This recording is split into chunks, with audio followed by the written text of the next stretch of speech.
Hello, agents. Greg Cowart here with the Cowart Team Home Loans, and just wanted to say thank you. A big thanks to spending some time with us. This is one of our 2X Tuesdays presentations, and it's a creative way to refer to basically webinars and meetings every second Tuesday of every month at 2 o'clock. We do what we hope is an impactful, helpful presentation for our realtor and builder partners.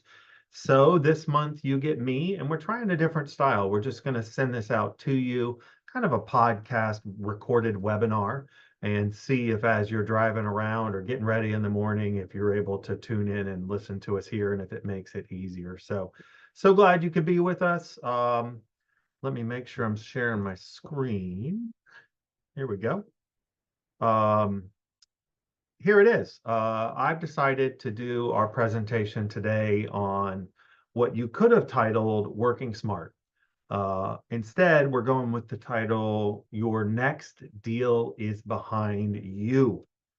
Your next deal is behind you. And this is kind of a weird topic because clearly, Greg, my next deal's in front of me. And this is going to be a little bit of a contrarian presentation today where I might even use the word Eastern, well, maybe not, agent, builder. Maybe your easiest deal, maybe your happiest client is behind you. It's someone you've already helped. It's someone in your database.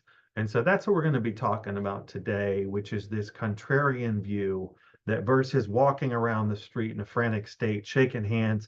Hey, I'm Joan the realtor. Hey, I'm Fred the builder. Hey, I'm Greg the loan officer. That we don't need to do that. That really, for the most part, if you've been doing this for 3 to 5 years, all the business you need, perhaps, or at least a good portion of it, is right there for you. It's just behind you, and we're not aware of that.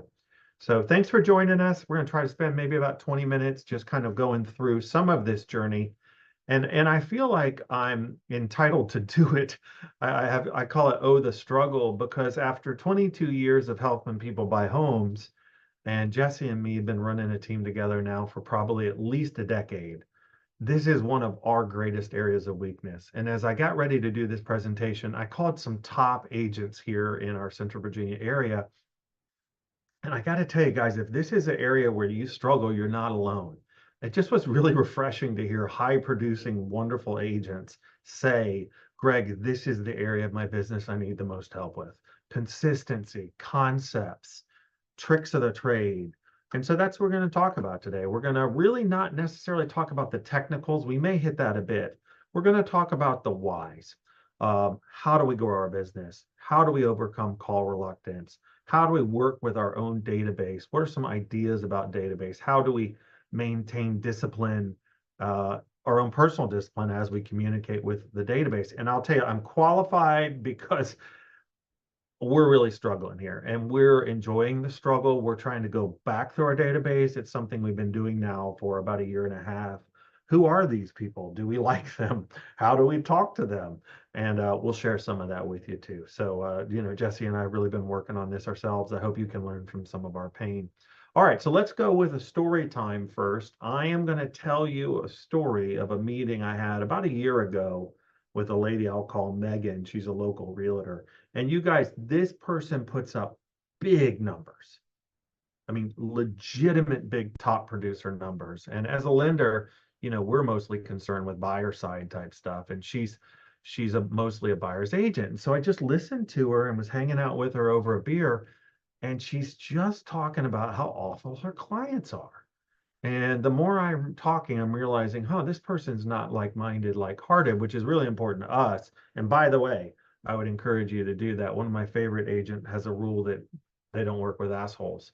And literally, they abide by it. If someone's misbehaving, they just say, hey, we're not a match. What you want, I don't have. And they're quick.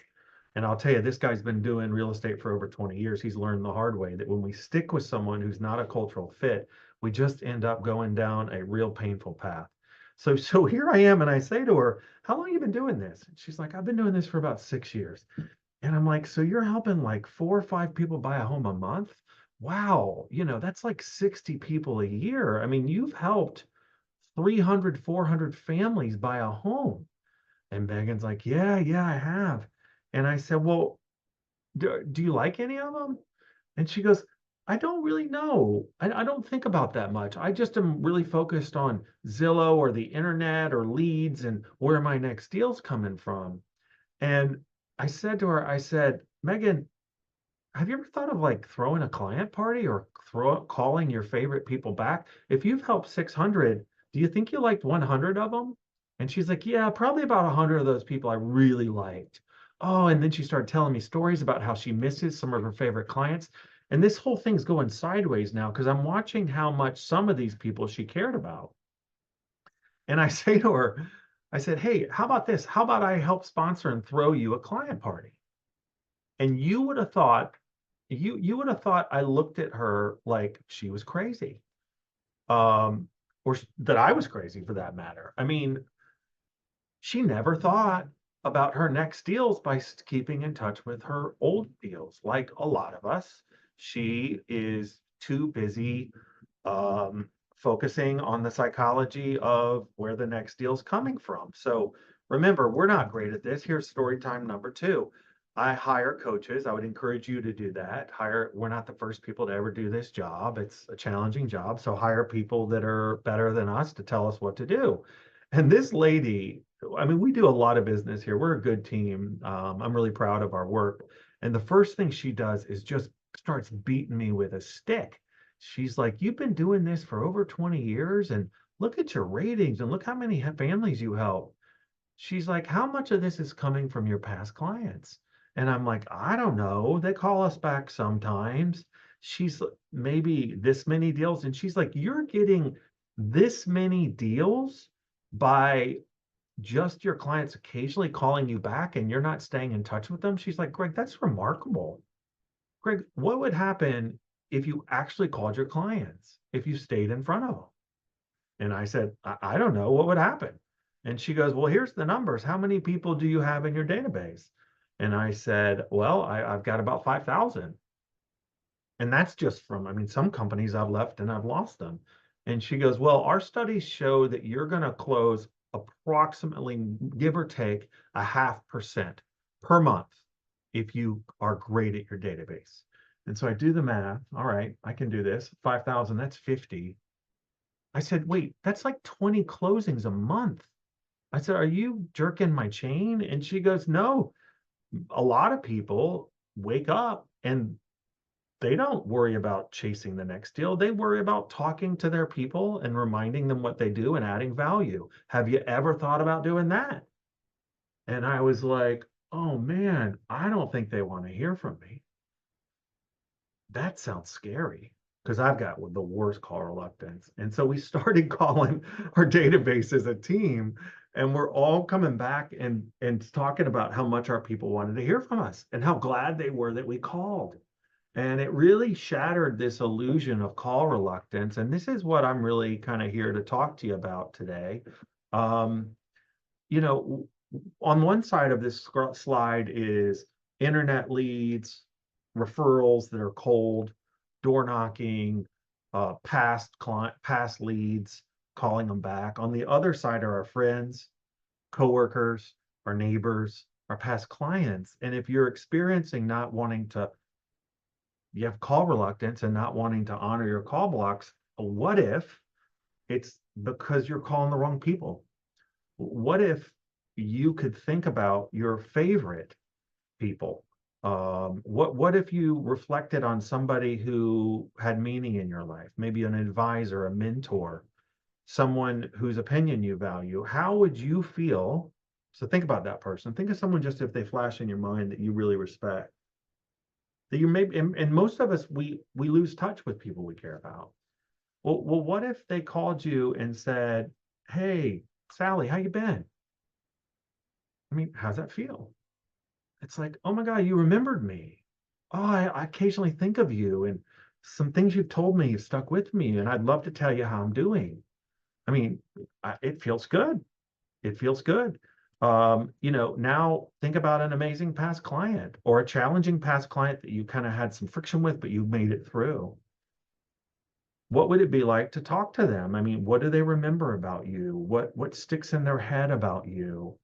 Do they view you as their real estate advisor? Are they currently telling their friends about you?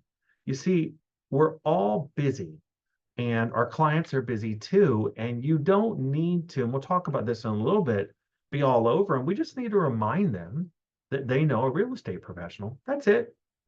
Check on them, let them know we care about them. People can feel when you care, and just stay in touch with them. Well, Greg, this sounds so overwhelming. It feels that way, and I agree, but we're going to talk today about doing this maybe in an easier way. You see, we're allowing the urgency of being a commissioned employee to override the logic part of our brain and scramble when really our next deal's behind us.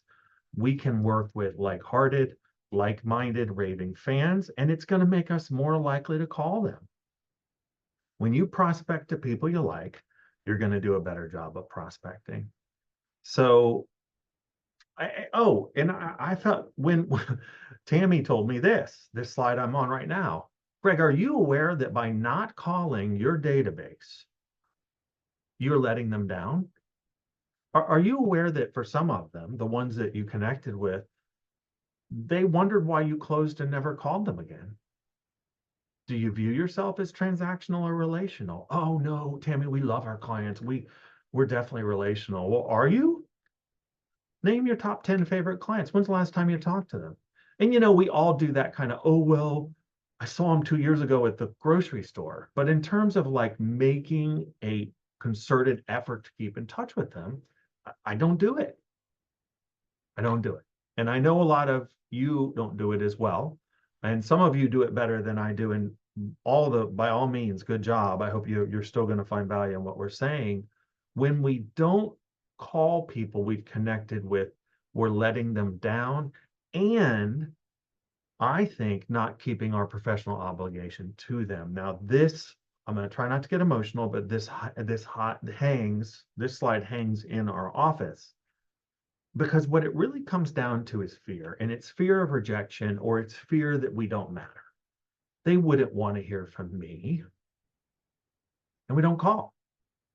But if you're calling the right people and you're labeling your database correctly, the ones you're going to call, they do want to hear from you. Now, not like when they wake up that morning, they can't wait to hear from you, but when they hear your voice, it reinforces you care, that you're a local professional that wants to check in on them and see how they're doing. And we can bullshit it, but that does best through phone. Doesn't work as well through text, doesn't work as well through mailings. So here is, I'll put it back up. It's by Marianne Williamson, and it's called, I call it our deepest fear. Our deepest fear is that not that we're inadequate. Our deepest fear is that we're powerful beyond measure. And here it goes. I get really emotional with this one. It's our light, not our darkness, that frightens us. We ask ourselves, who am I to be brilliant, gorgeous, talented, fabulous? Well, Marianne Williams says, who are you not to be? You're a child of God, and you playing small does not serve the world. There's nothing great or enlightened about shrinking away so other people won't feel insecure. You are meant to shine. You are meant to manifest the glory of God. And it goes on. But guys, I hope you're kind of soaking up what I'm laying down here, which is this is about call reluctance. And it's about the psychology of database and the psychology of call reluctance, that we're not holding up our end of the bargains, that our fear that we're not good enough to call or good enough to check in is the inherent problem. And once we address that, all of a sudden, some of these tricks and tools I'm going to tell you about, it just feels different. It's we're rewiring the brain, if you will. All right. So it is call reluctance. And when we listen to our own call reluctance, per that poem I just read, we're making it a lot harder. And we're telling people we're not here for them and we don't care about them. What if we saw it as our professional duty? And does this help you feel differently about calling? Now, we feel like success for our team is, 5,000 people. And that's just me and Jesse, by the way. There's even more when you take the other loan officers. That's overwhelming. So what we're doing, I'm going to share with you some of our tips, is just focusing on our VIPs first. And that means really going through all of these names and saying who sparks us, because you remember them when you look through them. And really segmenting these databases out into what we call VIPs. And our formula for a VIP is you would invite them over for dinner or drinks at your house and be excited they were coming. These people bring energy and bring light into your life. They are like-minded and like-hearted. So we think that success in database is actually by shrinking it. Yes, you still do the mailings, perhaps you'd still do the email touches to everybody. But if your database feels overwhelming, get it small. And then entertain, add items of value, and speak to them differently. Video, phone, text, mailing. And we're working on this. But if we're consistently in front of the right people, we're doing easy business because our phones ring off the hook with people, clients who give us energy and who like working with us. You know, I'm going to share my screen here as well. We just finished doing something that's going to feel a little overwhelming. We just finished working on these concepts here in front of you. These are values, taglines, branding, and message. And if you're like, oh boy, this sounds rough, I just kind of want to show you the screen, that it was a great exercise. Jesse and I sat down and said, you know, what are the 5 things that matter the most?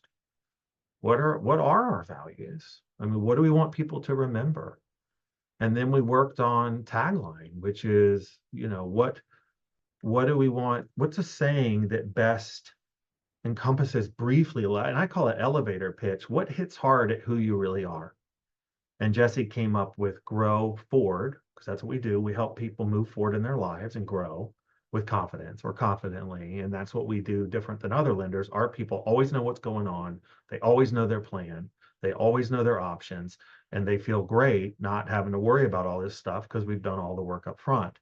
So now you might say, well, Greg, I don't know if I could do that. And I just want to show you a couple because I'm here trying to give you some little, this is called 99 Designs. And even if you were able to jot down just some sort of logo on a piece of paper, these are people oftentimes in Asia or other countries. And I've used them in the past that will make great looking branding for you.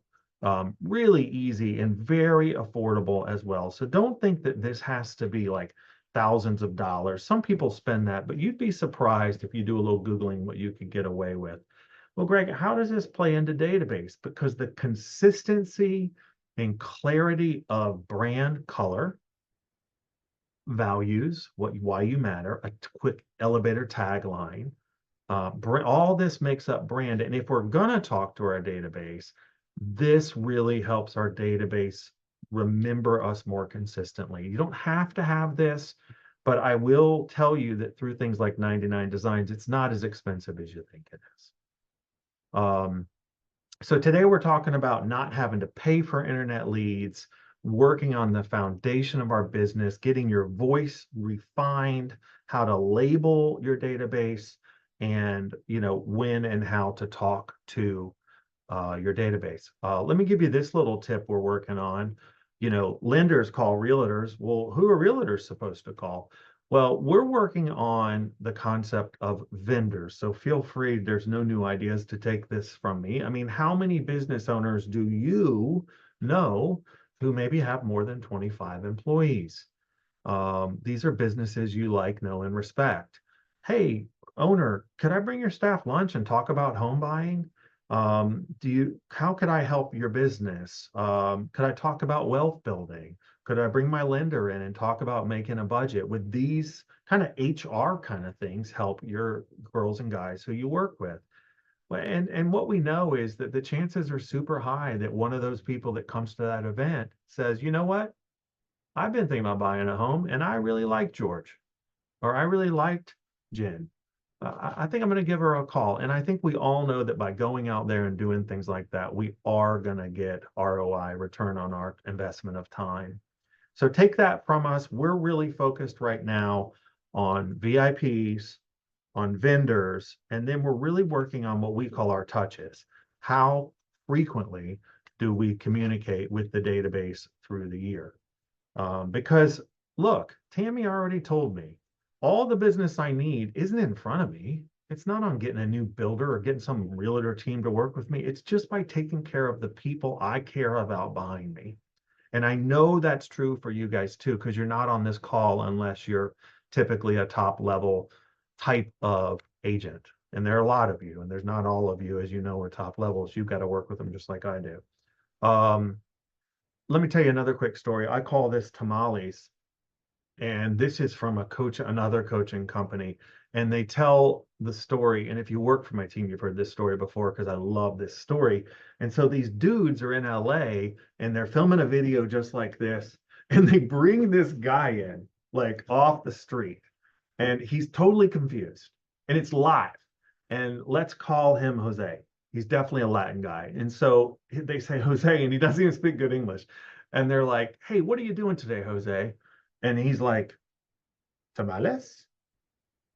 And they're like, "Yeah, yeah, you come by every day, right around this time of day. And what are you selling?" He's like, "I sell tamales." And they're like, "Well, how kind of tamales do you have?" And he has like three kinds, like beef, chicken, and vegetarian.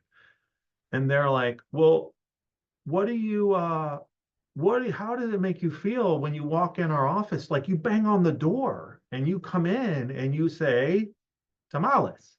Well, how do you feel if we say no, thank you, or we're full, or eating pizza?" And this was my favorite part. The guy looks at them like they're crazy, and he says, "I don't care. It just means you're not hungry or you don't want a tamales." And the people running the call, they look at the camera and they're like, "Guys, this is your problem. You're getting in your own way. You don't know whether the people you're reaching out to want to buy a home or not. You don't need to know that. There's no reason to know that. Just come in and say, how's your house doing? Making a change? Any questions about investment property as building wealth? How you been? What, do you see this house being a great fit for I mean, y'all know these questions even more than I do. We do the same thing just on home financing. And the call reluctance comes from this idea, well, what if they don't? And I want you to remember the tamales, which is simply, then they say, "It's great to hear from you, Greg. No, I'm good. I've got 3.25%. I think this house is great. And I really appreciate you reaching out. I remember you helping me. Thanks a lot." And we've been making these calls, and guys, they kind of go like that. And you're able to say, wonderful. Well, there's a lot of internet lenders out there. If you have a friend, friends don't let friends use internet lenders. Keep us in mind. Well, the way we work is not really the way experience everybody has. It's been great talking to you. I hope to stay in touch. And we're off the phone. And I'm just impressed by when I do it, it actually, I mean, it's still work and there's a lot of call reluctance, but I really enjoy it. So I hope that's a helpful story for you, the tamales, because I know for all of us here, we use it a lot. So guys, by flipping the script and viewing our database as our next buyer and thinking about it as our responsibility as a professional to stay in contact with our clients, we overcome call reluctance. We haven't gotten to this, but there's a lot of agents who can talk to you about this, creating a regular schedule and a regular format for calling your database. I believe anniversary calls are great. Holiday calls, fantastic. I also think that just going through the alphabet, you'll see a lot of agents do alphabet calls.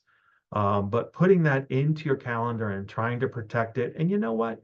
We're not real great at calling database. And at first, it may feel really awkward, but like anything else, we weren't born, we didn't come into the world to call our database. It will get easier, and we're working on this over here. I do want to show you another thing real quick. If you look at the screen, this is something we call Greatness Tracker, and I have one for lenders, but we've actually reinstituted this here in our office, which is how many face-to-face conversations you have. But they're trying to get realtors to have 13 great phone calls a day.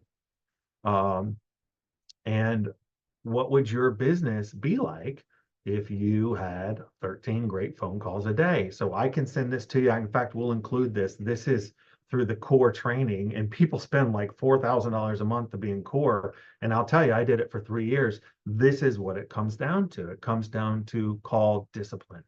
And as you start having more and more conversations and walking around, and I'll go to this slide saying tamales, you're going to find more and more home buyers who say, you know what?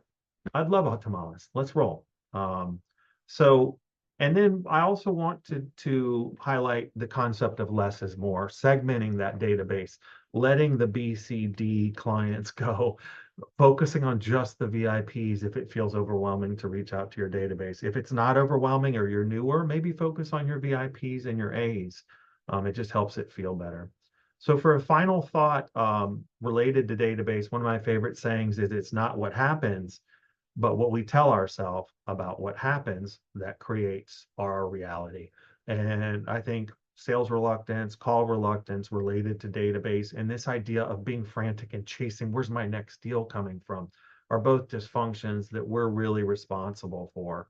And we can work on our self-talk. Your mind is listening, change that self-talk, and let's try to view staying in context with our energy giving clients, not energy sucking, let them go work with someone else. Because by the way, it's not you.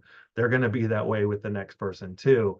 And honoring your responsibility to reach out to these people who you do care about and talk with them about how unique 2025 is going to be, because it's going to be a really unique year and dynamic with interest rates falling and so many people sitting in these homes at these 3 and 4% rates and wanting to move. I think it's going to be a really busy year. And I know you're agreeing with some of that. So just wanted to wrap up. Hey, thanks for hanging out with me. I hope this was helpful. We're really struggling with some of this stuff. And today I wanted on our 2X Tuesday to kind of expose some of what we're struggling with to you so that you could maybe not have to learn these lessons yourself or just take some wisdom from someone else who's kind of going through this also. Got any ideas? Shoot me what works for you. When are you calling? How are you calling? How are you segmenting your database? I'd love to hear from you, email or phone. Um, and stay in touch. We value you. There's not a lot of great lenders. I mean, almost half went away when the refis dried up, and then our market's off 30%. And when it comes back, I want to let you know that just like in 2020, we're going to be here focused on purchases and ready to help. And our team model with having 7 loan officers work together is going to mean that we can still be responsive and not go underwater like a lot of single lenders will do as the market comes back. So we value you. Thanks for watching. Love your feedback and see you soon. We'll see you at the next 2X Tuesday. That will be, I guess, second Tuesday in October at 2 o'clock. So keep looking out for these, whether it's a interactive webinar or just a webinar we're sending out. One last thing, if you like this stuff, let me just show you that Jesse and I do a podcast. It's called the Straight Talk Podcast, and it's right here. You can grab it off either Apple or Spotify. How to do a budget, how to lead a team, how mortgages work, how to work with investors, different types of investors. There's 14 different episodes, and we're having a lot of fun working on this. So if this is something, if you like this, there's a lot more on our Straight Talk podcast. So be well, do good work, and we'll see you soon. Bye, y'all.